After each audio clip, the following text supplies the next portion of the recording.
Hello बच्चों, good evening. और कैसे हो आप सब? आई होप कि आप एकदम मस्त होंगे और बिंदास होंगे, और होने भी चाहिए। I welcome you all in the Rishi batch of class 10th in the educational institute. This is Harsh Shrivastava and I will teach you the physics portion of the class 10th science. जैसा कि आप सभी लोग क्लास 9th के exams को पास करके class 10th में admit हुए हो, और आई होप कि आप सभी के क्लास 9th में अच्छे अच्छे मार्क्स भी होंगे। और जैसे ही आप क्लास 10th में एडमिट हुए हो, आपकी स्कूलिंग भी स्टार्ट हो गई होगी, और आपके अंदर एक जोश, उमंग, उत्साह भी होगा कि आप क्लास 10th में इंटर कर चुके हो। होना भी चाहिए, क्योंकि जीवन में जैसे जैसे व्यक्ति अपनी ऊंचाइयों को पाता है, टच करता है, उसके अंदर तो जोश, उमंग और उत्साह और साथ ही साथ मोटिवेशन जैसी चीजें तो कॉमन है, और आप में भी होनी चाहिए। ओके, सो थोड़ा देर आए बट दुरुस्त रहेंगे आपके साथ, क्योंकि चैप्टर जो हम लोगों को पढ़ने हैं class 10th in the physics portion, there are total 4 chapters. First one is the light, reflection and refraction. Second one is the human eye and colorful world. Third one is the electricity, and fourth one is the magnetic effect of electric current. And there is a use time of 1 year approx. That is for the completion of the syllabus, but I will complete the whole syllabus before September. Okay, थोड़ा धीरे धीरे चलेंगे, अच्छे से पढ़ेंगे। Okay, so today we will discuss the first chapter of the physics, that is the reflection and reflection of light. This is the first chapter, and in this chapter we will discuss the following thing, that is first one is the reflection of light by the curved surfaces, process of reflection of light, image formed by the spherical mirrors, center of curvature, principal axis, principal focus, focal length, mirror formula along with the magnification. This is the topics covered in the chapter number 1. Along with it, I will solve the basic as well as advanced level question from the board point of view related to this chapter. Okay, so I am going to start the chapter first.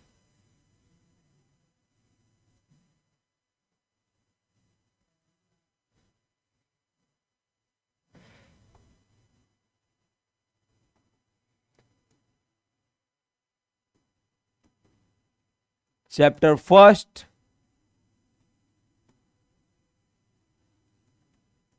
light, reflection and refraction. Okay, first of all I am taking an example, that is, मान लो कि आप एक कमरे में बंद हो, आप 4 दोस्त हो और चारों दोस्त एक कमरे में हो, और लाइट चली जाए, और 5वां फ्रेंड आपका बाहर से आता है, अंधेरे कमरे में कोई लाइट नहीं है। क्या वो आपको जज कर पाएगा कि कौन सा उसका फ्रेंड कहां बैठा हुआ है? Is he able to see the different friends, that is where they are hidden or where they are standing? Not. It means वो अंधेरे कमरे में अपने फ्रेंड्स को जज ही नहीं कर पाएगा कि वो कहां हैं, कहां प्रेजेंट है मेरे फ्रेंड्स, और वो कमरे के किसी भी ऑब्जेक्ट्स को सी नहीं कर पाएगा। बट यदि अनफॉर्चुनेटली कहीं से लाइट आ जाए, कहीं से लाइट कमरे के अंदर आ जाए, then the friend is able to see the things kept in the room at the different places along with his friend. अपने फ्रेंड्स को भी वो देख लेगा एंड कमरे के अंदर रखी हुई सारी चीजों को भी देख पाएगा. What does it mean? एक इंफॉर्मेशन इससे निकल के आ रही है. With the help of light, we are able to see the different things. With the help of light, we are able to see the different things. अब बात होती है कि जैसे अंधेरे कमरे में हो या सुबह सो के उठ रहे हो, हल्की हल्की नींद आपके माइंड में अभी भी है, सुबह जैसे ही सो के उठ रहे हो और कोई मम्मी या दीदी या छोटा भाई या बड़ा भाई या बड़ी बहन घर के अंदर जो ट्यूबलाइट लगी है उसको जला दे और आप नींद में सो के उठ रहे हो, संडे वाला दिन है, कैसे गुस्से में उठते हो, अरे यार दीदी लाइट बंद करो पहले, सुबह सुबह जो है नींद तोड़ दी. क्या होता है? क्योंकि अब तक जो रात भर लाइट जो कमरे की ऑफ थी और उस कमरे की लाइट ऑफ होने के कारण हमारे माइंड में एक सेंसेशन सेट हो चुका था कि कमरे के अंदर कोई लाइट नहीं आ रही कहीं से.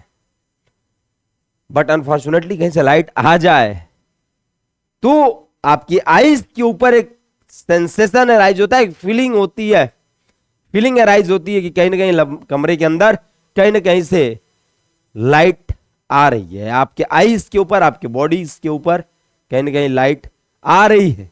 मींस एक सेंस प्रोवाइड हो रहा है. किसकी हेल्प से? लाइट की हेल्प से. किसकी हेल्प से? लाइट की हेल्प से एक सेंस प्रोवाइड हो रहा है. और उस सेंस से हम क्या कर पाते हैं? हम देख सकते हैं किसी चीज को. मींस आप कह सकते हो कि light is a thing which creates a sensation for vision, which creates a sensation for vision. बहुत सारी स्टडी हुई, डिस्कवरी हुई लाइट को लेकर और फाइनली लाइट को एक फॉर्म ऑफ एनर्जी मान लिया गया. लाइट को एक फॉर्म ऑफ एनर्जी मान लिया गया. तो बेसिक डेफिनेशन क्या होगी लाइट की, हम लोग उस पर चलेंगे. सिंपली लाइट होती क्या है?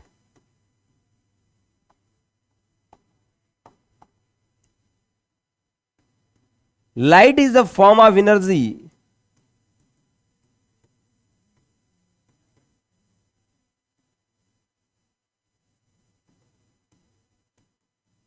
which enables us to see,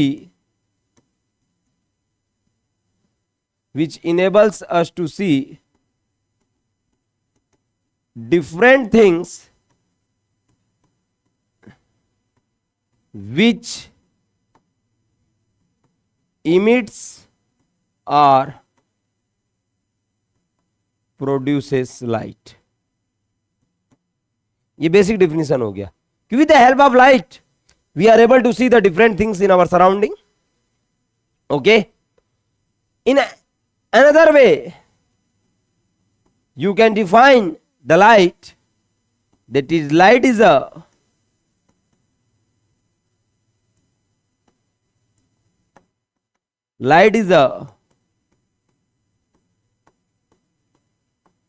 form of energy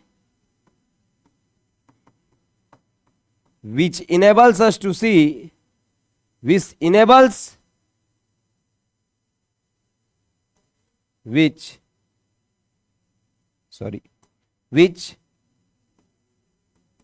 gives sensation of vision, due to which we are able to see different things,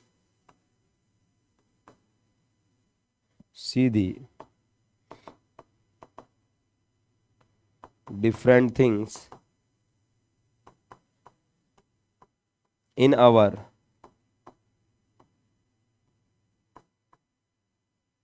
surrounding.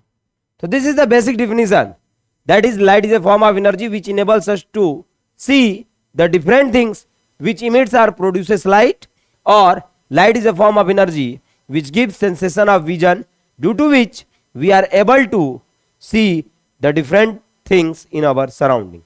तो this is the basic definition of the light. Okay okay, you have to take a screenshot of it. अब बात करते हैं बेटा जो है कि there are various objects which produces light या which gives light. What are they called? What are they called? They are called as source of light. They are called as source of light. That is next heading, source of light. You can define it. Those objects which emits or produces light are called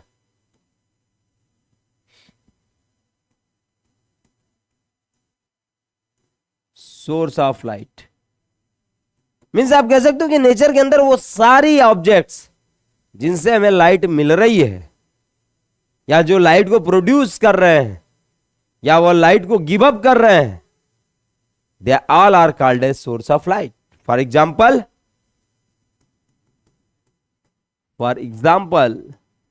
sun, moon, stars, candle, tubelight etcetera.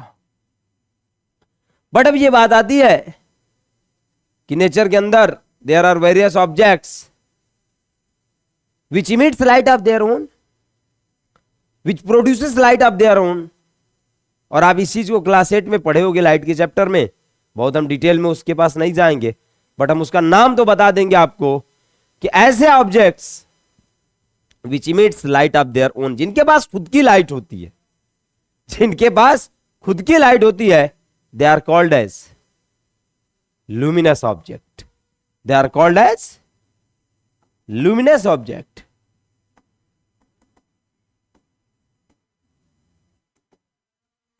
आप इसको define कर सकते हो बेटा simply. Those objects which emits light of their own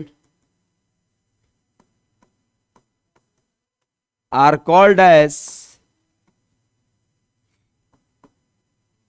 luminous object. For example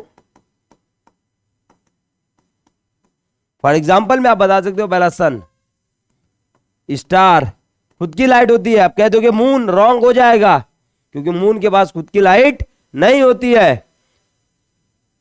it reflects the light of sun falling on it. Sun के ऊपर जो light, सन की जो लाइट होती है उसके ऊपर फॉल करती है, उसको वो क्या करता, रिफ्लेक्ट करता. That's why the sun is और moon is shining. Sun, star, tubelight, candle etcetera, उनके पास क्या है, खुद की लाइट है. Now the next one, that is जिनके पास खुद की लाइट नहीं होती बेटा, they are called as non luminous object.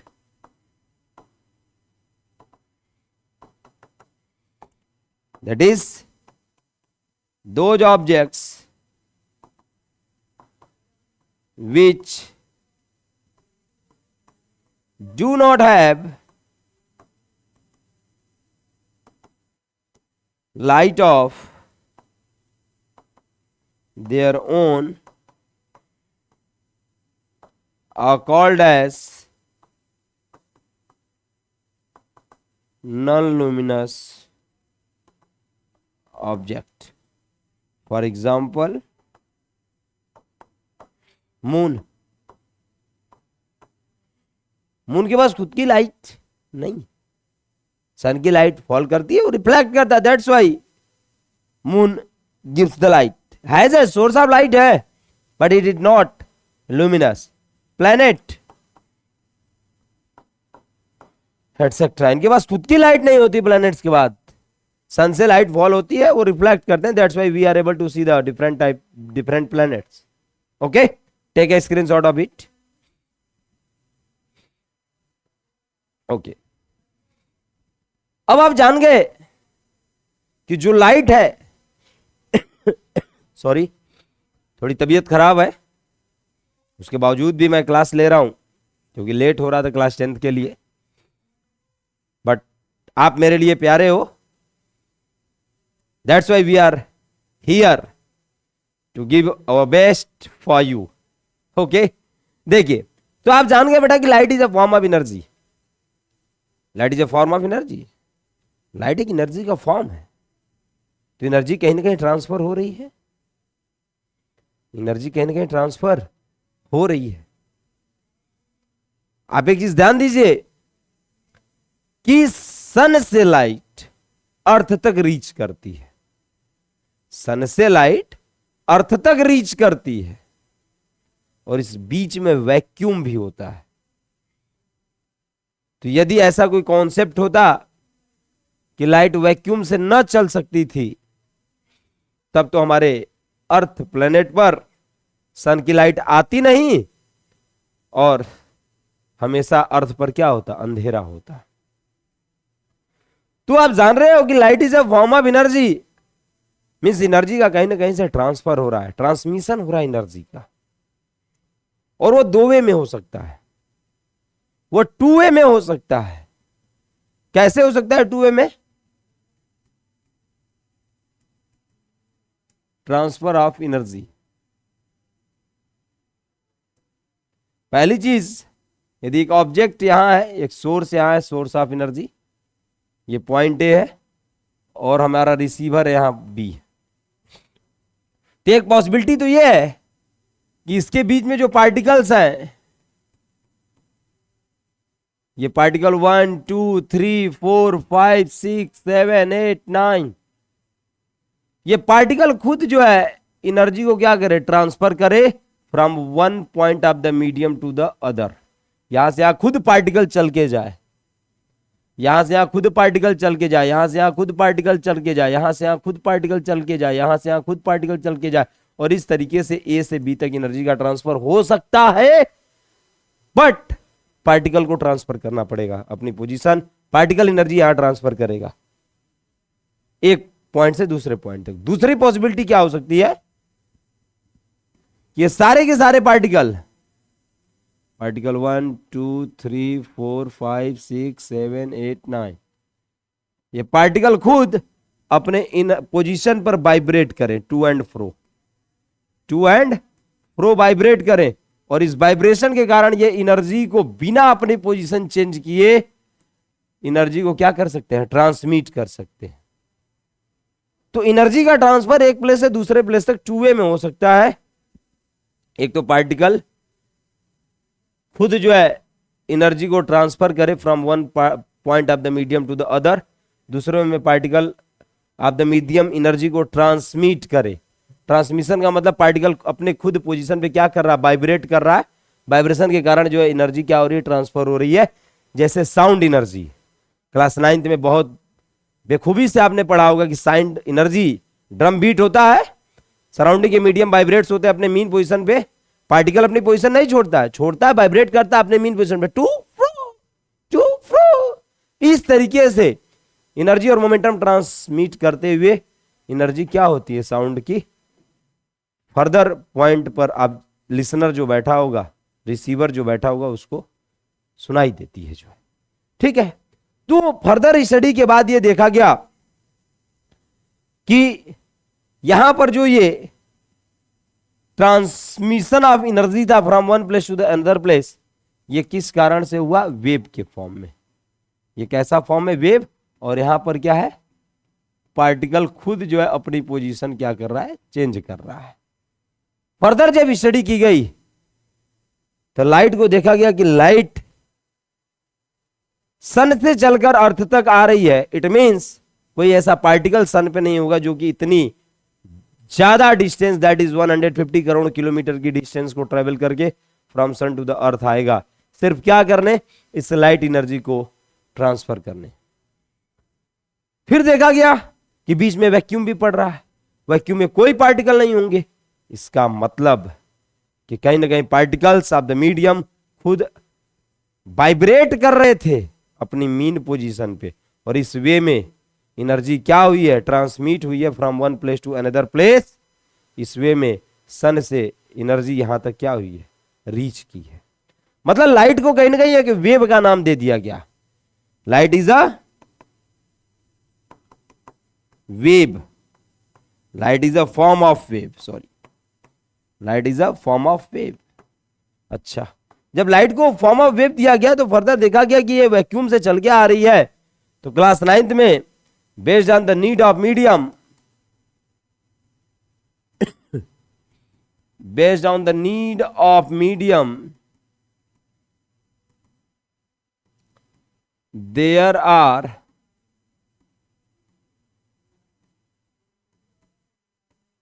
two types of medium. Sorry, there are two types of wave. First one is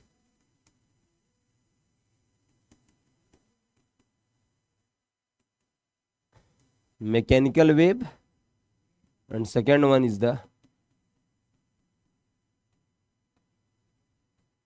electromagnetic wave. Clear है?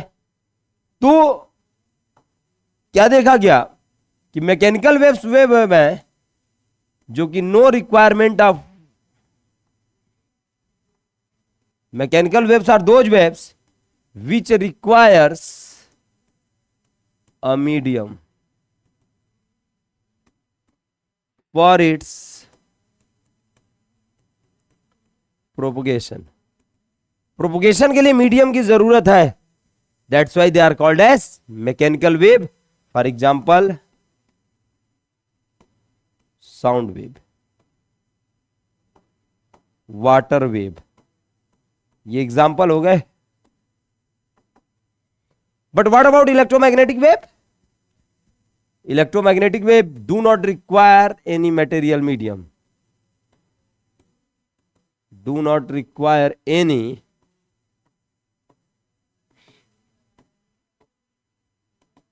material medium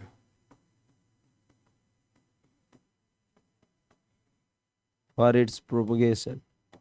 कोई material medium की नीड नहीं है इनके प्रोपोगेशन के लिए। इसका मतलब क्या है कि for example light wave, gamma wave, radio waves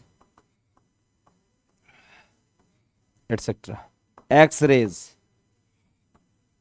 means इन रेज को, इन वेव्स को ट्रेवल करने के लिए किसी मीडियम की जरूरत नहीं होगी। That's why they are called as electromagnetic wave. तो इस बिहाफ पे लाइट को इलेक्ट्रोमैग्नेटिक वेव बोला गया क्योंकि कहीं ना कहीं light in between the sun and earth there is a region known as vacuum, उससे भी ये ट्रेवल करके आ रही है। तो हम कह सकते हैं सिंपली कि light is N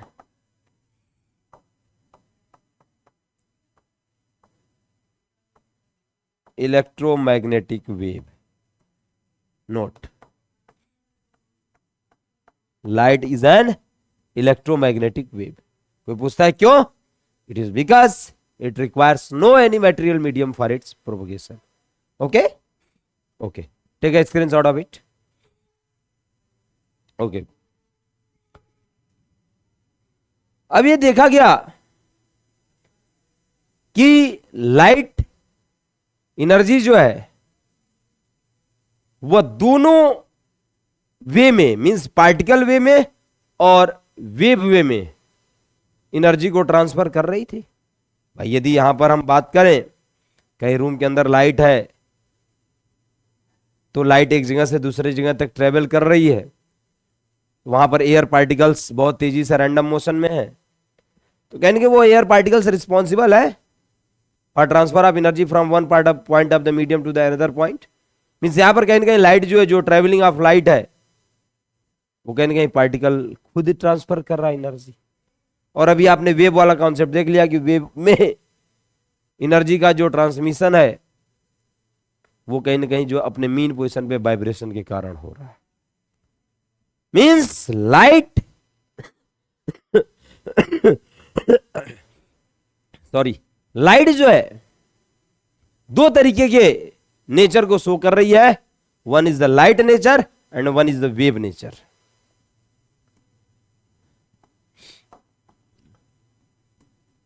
nature of light की हम बात कर ले पहले। Nature of light, nature of light का मतलब क्या है बेटा कि नेचर ऑफ लाइट, जैसे स्टार्टिंग में light is made up of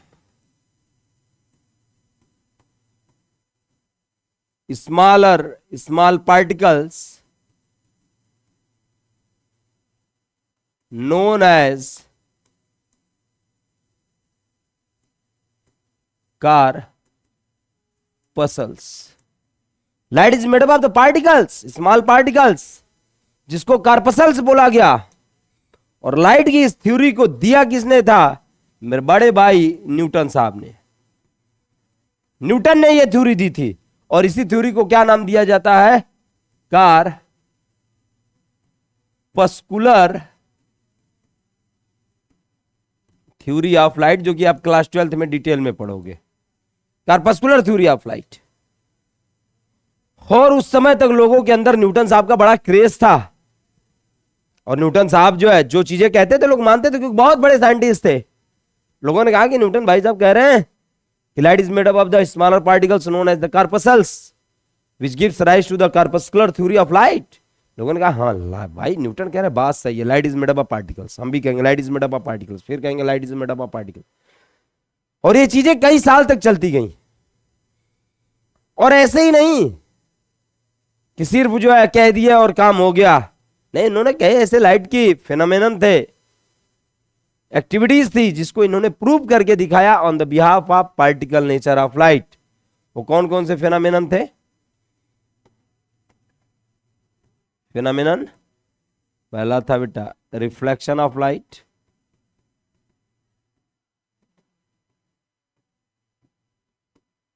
refraction of light, and third one is the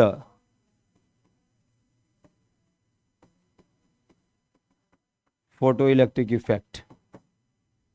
ये थ्री फेनोमेनन न्यूटन साहब ने प्रूव करके दिखा दिए on the behalf of particle nature of light, that is light is made up of the particle known as corpuscles। Light particle से मिलकर बना, छोटे छोटे पार्टिकल से, जिसको हम लोग नाम देते थे क्वांटा, पैकेट। एक पार्टिकल गया तो पैकेट के फॉर्म में थी, उसको हम लोगों ने क्या बोला? कॉर्पसल्स बोला। ठीक, ये थ्योरी कई दिनों तक चली। बाद में जो है अप्रॉक्स 1671 के बाद एक नए साइंटिस्ट आए जिनका नाम था हाइजन। और हाइजन साहब ने यह बता दिया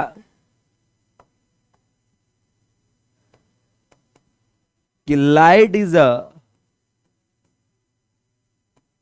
फॉर्म ऑफ वेव, या लाइट इज अ वेव।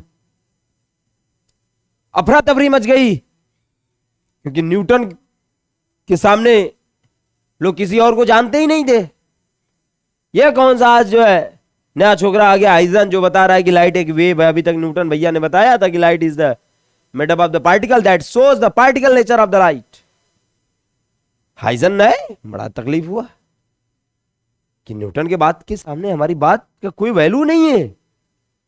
उन्होंने ठान ली कि यदि हमने दिखाया है कुछ ना कुछ है हमारे में हुनर, जिस बेसिस पर मैं कह सकूं कि लाइट इज अ वेव। और उसके बाद फर्दर स्टडीड किए हाइजन ने, और उसके बाद उन्होंने वेरियस फेनोमेनन को प्रूफ करके दिखा दिया कि light is a form of wave which are as follows: reflection of light,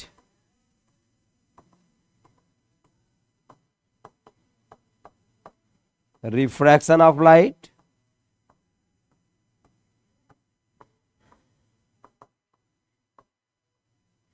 interference of light, diffraction of light,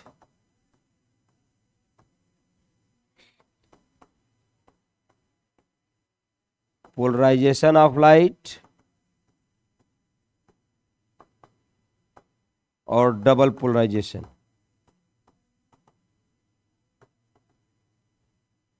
it means Huygens ने इस फोटो इलेक्ट्रिक इफेक्ट को ना प्रूव करके बाकी सब उस फेनोमेनन को प्रूव कर दिए on the behalf of wave nature of light, जो कि न्यूटन ने पार्टिकल नेचर ऑफ लाइट पे प्रूफ किया था। तो ये दोनों तो कॉमन थे दोनों में, बट उसके अलावा इन्होंने 4 और एक्सपेरिमेंटल स्टडीज करके दिखा दिए कि कहीं ना कहीं लाइट क्या है, एक फॉर्म ऑफ वेव है। लाइट एक क्या है, फॉर्म ऑफ वेव है। लोगों में बड़ा तकलीफ हुई कि अरे न्यूटन ने 3 एक्सपेरिमेंट, यहां 6, क्या चल रहा है। और बाद में इस हाइजन थ्योरी डोमिनेट कर गई उस कॉर्पस्कुलर थ्योरी पे, और कहानी ये बन के आई कि नहीं, लाइट अब क्या है, वेव है। दोनों में न्यूटन और हाइजन्स की थ्योरी में कॉन्फ्लिक्ट बना रहा सदियों तक। उसके बाद 1905 में अल्बर्ट आइंस्टीन, इन 1905 एल्बर्ट आइंस्टीन ने यह बता दिया कि ना तो लाइट पूरी तरीके से पार्टिकल नेचर को शो करती है, ना तो पूरी तरीके से वेव नेचर को शो करती है, बल्कि लाइट के पास दोनों तरह के नेचर है। मींस जिस तरीके से आप कहते हो कि एक सिक्के के 2 पहलू होते हैं, हेड एंड टेल, उसी तरीके से लाइट के भी ये क्या है, 2 पहलू हैं। One is the particle nature of light and one is the wave nature of light. तो अल्बर्ट आइंस्टीन ने डुअल नेचर ऑफ लाइट के कॉन्सेप्ट को बता दिया। और डुअल नेचर ऑफ लाइट क्या बताता है बेटा, कि particle nature of light, light has particle nature of light and wave nature of light, wave nature of light. तो इसको हम लोग बोलते हैं दोगलीकरण। दोगली नेचर की लाइट थी, 2 नेचर का, that is the particle nature और एक वेव नेचर। और इसको दिया किसने, याद रखिएगा, एल्बर्ट आइंस्टीन इन 1905। ओके ओके, आप स्क्रीनशॉट ले लीजिए इसका।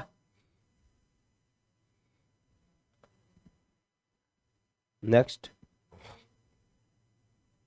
ओके, अब बात करते हैं इस नेचर को डुअल नेचर ऑफ लाइट कहते हैं। तो यदि आपसे पूछता है कि what is dual nature of light, you can simply say that light has dual nature, one is the particle nature of light, one is the wave nature of light. कोई पूछता है क्यों, तो there are various phenomenon which can be explained on assuming the particle nature of light, and there are various phenomena which can be explained by assuming the wave nature of light. Okay? अब ये मान लिया गया कि light है क्या, एक electromagnetic wave. Light है क्या, इलेक्ट्रोमैग्नेटिक वेव है। तो लाइट एक इलेक्ट्रोमैग्नेटिक वेव है। तो जब आप इसको स्प्लिट करोगे तो ऐसा थोड़ी कि वेव है तो वेव बस चल रही है, कुछ ना कुछ वेव है। तो वेव का मतलब क्या होता है, एक तरह का ऑसिलेशन होता है। यहां पर किस चीज का ऑसिलेशन होगा, यहां पर किस चीज का ऑसिलेशन होगा, क्योंकि वेव चलता है तो पार्टिकल्स ऑसिलेट करते हैं अपने मीन पोजीशन के अबाउट टू एंड फ्रो। यहां पर क्या ऑसिलेट करेगा, तो यहां पर ऑसिलेट करेगा बेटा इलेक्ट्रिक और इधर मैग्नेटिक। यहां पर 2 तरह के फील्ड जनरेट होंगे, इलेक्ट्रिक फील्ड और मैग्नेटिक फील्ड। ये इलेक्ट्रिक फील्ड और मैग्नेटिक फील्ड वेरी करते रहेंगे, लगातार ऑसिलेट करेंगे। और इस ऑसिलेटिंग इलेक्ट्रिक फील्ड और इस ऑसिलेटिंग मैग्नेटिक फील्ड के बिहाफ पर इलेक्ट्रोमैग्नेटिक वेव क्या करती है, फॉर्म होती है। आप कहोगे सर चलती कैसे इलेक्ट्रोमैग्नेटिक वेव, क्या कहानी है, कैसे इनके अंदर ऑसिलेशन होता है? तो एक चीज ध्यान दीजिए कि इन दोनों फील्ड्स के अंतर्गत ये खासियत है कि ये दोनों फील्ड म्यूचुअली परपेंडिकुलर होंगे, म्यूचुअली परपेंडिकुलर डायरेक्शन में ऑसिलेट करेंगे। ठीक है, इन दोनों के बीच का एंगल जो होगा इनके डायरेक्शन का, मींस वायरिंग इलेक्ट्रिक फील्ड और वायरिंग मैग्नेटिक फील्ड, इन दोनों के बीच का एंगल कितना होगा? परपेंडिकुलर का मतलब 90 डिग्री। ठीक है, 90 डिग्री होगा एंगल। अच्छा, अब ध्यान देने वाली बात यह है कि यदि ये 90 डिग्री इन्हीं दोनों के बीच का एंगल है, मतलब दो रास्ते तो ये आपस में कब कंफर्म कर लिए, तो जो थर्ड वेव जो बनेगी वो कौन सा रास्ता अपनाएगी? वो कौन सा रास्ता अपनाएगी मेरे भाई वेव? तो एक चीज ध्यान दो कि जो वेव होगी, electromagnetic wave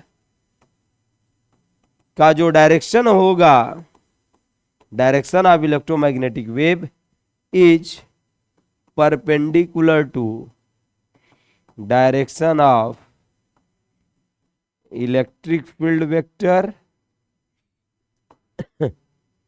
and magnetic field vector.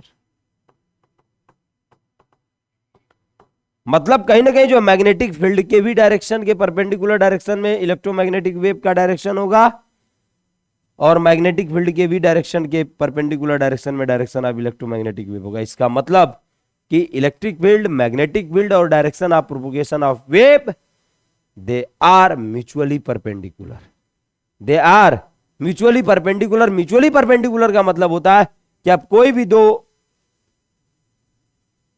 Quantity लीजिए, either the direction of electromagnetic wave and magnetic field, दोनों के बीच का एंगल 90 डिग्री।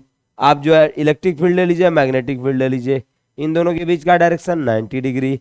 आप डायरेक्शन ऑफ इलेक्ट्रोमैग्नेटिक वेव ले लीजिए एंड इलेक्ट्रिक फील्ड ले लीजिए, उन दोनों के बीच का जो डायरेक्शन होगा वो क्या होगा? 90 डिग्री होगा। That's why they are called as the mutually perpendicular. यदि आप रिप्रेजेंटेशन की आप बात करोगे तो मान लीजिए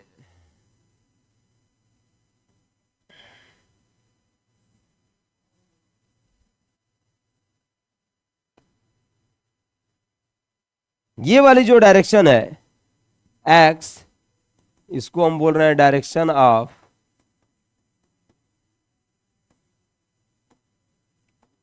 इलेक्ट्रोमैग्नेटिक वेव।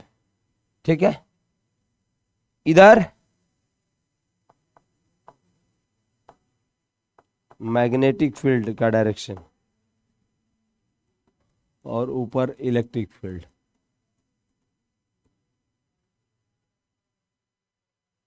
ठीक है,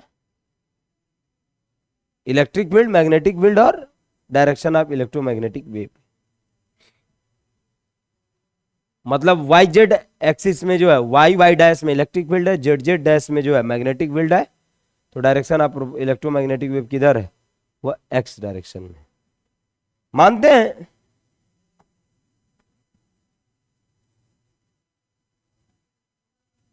ये हमारा जो है इलेक्ट्रिक फील्ड हो गया,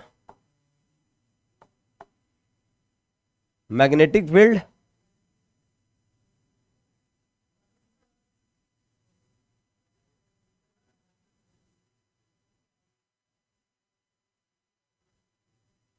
इससे आप क्या समझ पा रहे हो कि ये जो पीक्स हैं इलेक्ट्रिक फील्ड और मैग्नेटिक फील्ड के, मैग्नेटिक फील्ड और इलेक्ट्रिक फील्ड, इलेक्ट्रिक फील्ड और मैग्नेटिक फील्ड, मैग्नेटिक फील्ड और इलेक्ट्रिक फील्ड, इलेक्ट्रिक फील्ड और मैग्नेटिक फील्ड, ये जो पीक्स है वो अपने जो मैक्सिमम वैल्यू को रीच कर रहे हैं वो एट द सेम टाइम कर रहे हैं, वो एट द सेम टाइम कर रहे हैं। इट मीन्स इनके बीच का जो ये रीजन है वो अपने मैक्सिमम वैल्यू को एट द सेम टाइम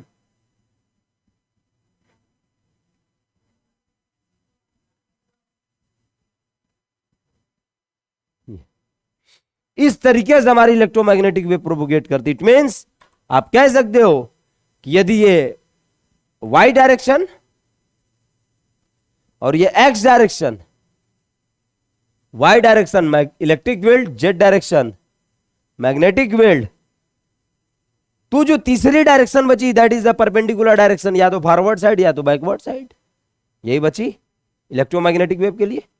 अब क्या है कि इलेक्ट्रिक फील्ड और मैग्नेटिक फील्ड ये दोनों ऑसिलेट कर रहे हैं, और यदि ये ऑसिलेट कर रहे हैं तो ऑसिलेशन का मतलब, और आप देख रहे हो कि अपने पीक पीरियड दैट इज अपने मैक्सिमम और minimum, maximum minimum, maximum minimum value के एक साथ रख रहे हैं। इसका मतलब कि मैग्नेटिक फील्ड और इलेक्ट्रिक फील्ड के बीच का जो फेज डिफरेंस है वो क्या है, जीरो है। वो क्या है, जीरो है। अब देखिए मैग्नेटिक फील्ड इधर, इलेक्ट्रिक फील्ड इधर, मैग्नेटिक फील्ड इधर। अब ये दोनों अभी मैक्सिमम वैल्यू को रीच किए हैं, अब minimum, maximum, minimum, maximum, minimum, ये इस तरह कंटिन्यूअसली क्या कर रहे हैं, वाइब्रेट कर रहे हैं, ऑसिलेट कर रहे हैं। तो जो वेव होगी वो कैसे चलेगी, ऐसे। ये प्रोसेस है, फिर से आप देख सकते हो, ये इलेक्ट्रिक और ये मैग्नेटिक, ये ऐसे ऐसे लगातार कर रहे हैं।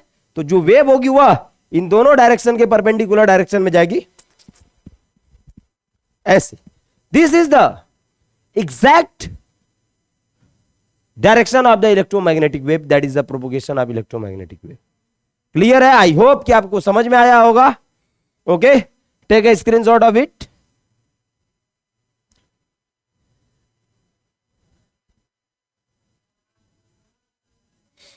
ओके, नाउ आप समझ चुके होंगे कि कहीं ना कहीं इलेक्ट्रोमैग्नेटिक वेव किस डायरेक्शन में और कैसे प्रोपोगेट करती है। क्लियर है? क्लियर है अब? अच्छा, एक खास बात और, कि जो इलेक्ट्रोमैग्नेटिक वेव होती है it always travels in the straight line in the form of waves and particles, in the form of waves and particles. Light is an electromagnetic wave. It means light always travels in the form of, in the straight line, in the form of waves and particles. With the help of light we are able to see the colorful worlds around us. ये जो colourful world हमारे आसपास में different colours हैं अपने nature के, जिनको हम देख पा रहे हैं, वो किसके कारण देख पा रहे हैं, इस लाइट के कारण देख पा रहे हैं। तो आप लिख सकते हो यहां पर कि light always travels in the straight line, in the straight line in the form of wave and particles, full stop, with the help of which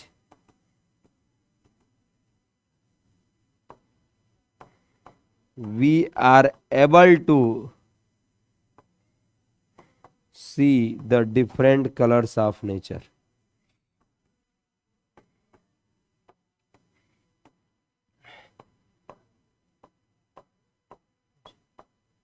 Okay, you have to take a screenshot. Okay, next, घबराने की जल्दी नहीं है, बड़ा deep में पढ़ाएंगे, basic से लेकर चलेंगे, समय लगेगा बट अपनी रेगुलरिटी को मेंटेन किए रहिएगा। हर 2 या 3 दिन पे आपको एक वीडियो लेक्चर मिलेंगे। It will be very helpful from the revision point of view also. Okay, क्योंकि ये डिलीट होने वाला चीज है नहीं, आज पढ़ लिए, मन किया 2-4-10 दिन बाद कुछ डाउट है फिर से ओपन करके आपने देख लिया चैनल पे, ठीक। लेकिन घबराइएगा मत कि सर 30 मिनट का वीडियो हो गया, अभी रिफ्लेक्शन ऑफ लाइट पे नहीं पहुंचे। क्या है अरे, कोई चीज ये थोड़ी बताता है। बुक में आप जब एनसीईआरटी को लाइन बाय लाइन पढ़ोगे तो वर्ड आएगा इलेक्ट्रोमैग्नेटिक वेव, उसको रट्टाफिकेशन थोड़ी करना है कि इलेक्ट्रोमैग्नेटिक वेव क्या, ठीक है लाइट है इलेक्ट्रोमैग्नेटिक, समझ तो जाओ मेरे भाई कि इलेक्ट्रोमैग्नेटिक वेव का कॉन्सेप्ट ही क्या है, क्या उसके अंदर ऐसा चीज होता है जिसके कारण जो हमारी लाइट बनी है। कहीं ना कहीं वो इलेक्ट्रिक फील्ड और मैग्नेटिक फील्ड वेरी करते हैं, ऑसिलेट करते हैं। क्या उनके बीच का डायरेक्शन होता है, डायरेक्शन ऑफ इलेक्ट्रोमैग्नेटिक वेव और इलेक्ट्रिक फील्ड और मैग्नेटिक फील्ड कहीं ना कहीं क्या होते हैं, म्यूचुअली परपेंडिकुलर होते हैं। सारी इंफॉर्मेशन आपको यहां मिलेगी, इसलिए समय लगेगा। देर आए तो दुरुस्त भी तो होंगे। ध्यान दीजिएगा। अच्छा, अब देखिए जो हमारी ह्यूमन आई है बेटा,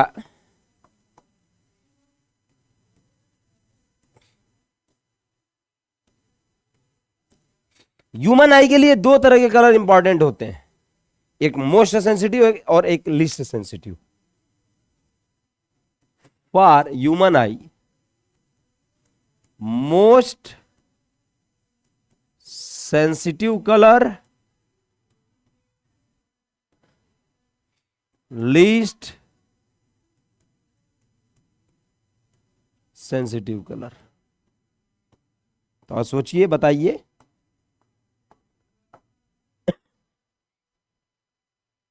ह्यूमन आई के लिए जो सबसे ज्यादा सेंसिटिव जो कलर है वो होता है बेटा yellow, and after yellow it is green. But what about the least sensitive colour, it is red.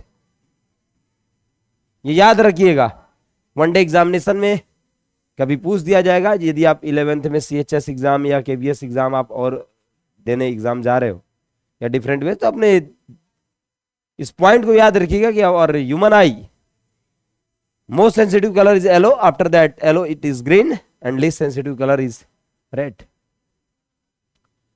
अब इसका एडवांटेज कहां है, इसका एडवांटेज कहां है, क्योंकि ड्यू टू दिस जितने भी कॉमर्शियल व्हीकल्स है they are painted in the yellow colours, they are painted in the yellow colours. Due to this reason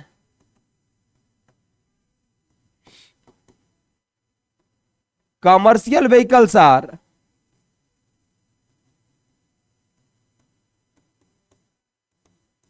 painted with yellow colors and also sodium lights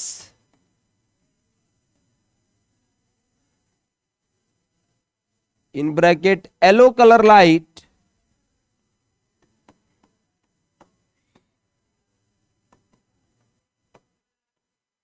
are used for road lights or street lights।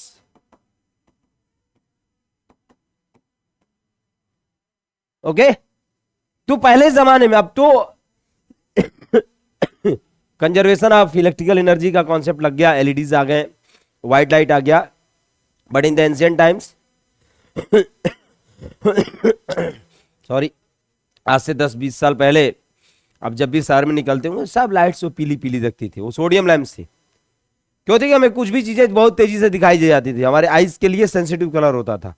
आज भी commercial vehicles की बात तो छोड़ दीजिए, जितने भी आप सभी बच्चे हो किसी न किसी स्कूल में इनरोल्ड हो गए, तो उस स्कूल की जो बस होगी वह क्यों येलो कलर से पेंटेड होती है, क्योंकि बगल से कोई भी व्हीकल जाए तो सामने दिख जाए कि येलो कलर की बस है, बहुत तेजी से वह उनको नजर आ पाए।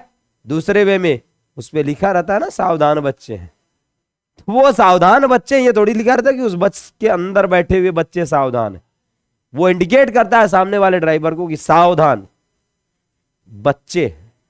ओके, तो उस येलो कलर की वजह से जो ड्राइवर्स होते हैं व्हीकल्स के बैक साइड में, उनकी नजर बहुत तेजी से पड़ जाती है, because the yellow colour light is most sensitive for the human eye and they just control their vehicles. Okay, तो this is all about today. और आपने आज क्या जाना कि different concepts of light, light exactly है क्या, dual nature of light, source of light, और डुअल नेचर ऑफ लाइट के बाद आपने जाना कि लाइट इलेक्ट्रोमैग्नेटिक है, तो क्या रोल प्ले कर रही है इलेक्ट्रोमैग्नेटिक होने के साथ साथ। ओके, और लास्ट है कि हमारे ह्यूमन आई के लिए मोस्ट सेंसिटिव कलर्स क्या होंगे। So further we will meet in the next lecture very soon, and उसमें हम लोग पढ़ेंगे properties of light.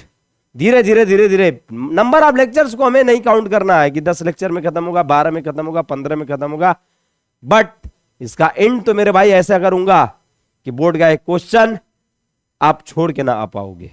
Okay, it's promise from my side.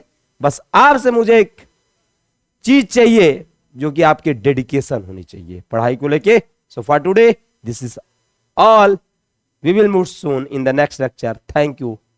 Okay.